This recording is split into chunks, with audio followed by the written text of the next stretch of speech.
In the name of Allah, the most merciful and benevolent. When one is in trouble, he keeps calling out to us in distress. But then, when he receives favor upon favor from us, he says it's due to his own skills and information. Not at all. It's an assessment check, but most of the people are unaware of it. Translation of the Quranic verse 49 of Surat Zumr. Dear listeners, Assalamu alaikum.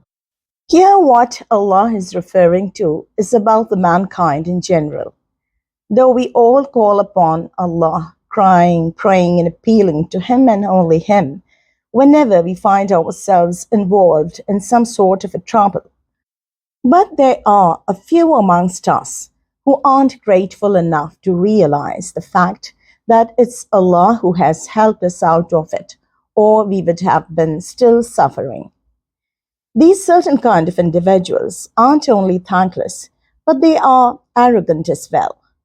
When any success or monetary well-being comes across their way, whenever they are blessed with favors or granted tangible rewards, they would immediately refer it to their own talent and intellect.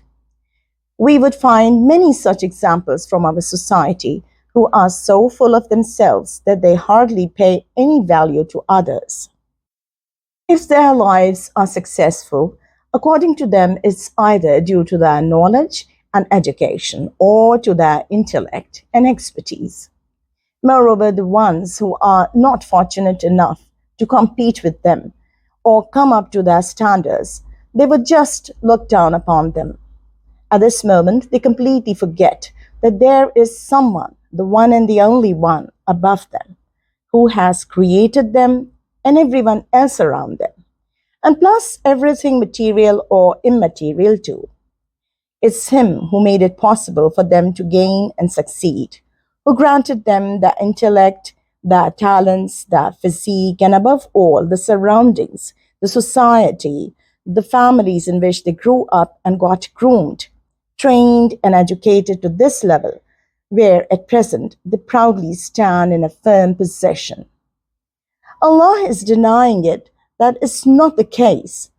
Whatever success, fame, wealth, or respect they have gained is not due to their own knowledge and expertise, but a favor and a grant from Him, and it's actually a tough trial for them, the entrance test they have to undergo for the enrollment of the seats in heaven. And he goes on with a statement saying that despite being so, most of them are unaware of the fact. They are so blindfolded by their self-importance that they become oblivious to their reality. And the only way to keep the check and balance of themselves is being conscious of the Almighty and His instruction manual, the Quran. May Allah guide and bless us with the same. Ameen. Thanks for listening.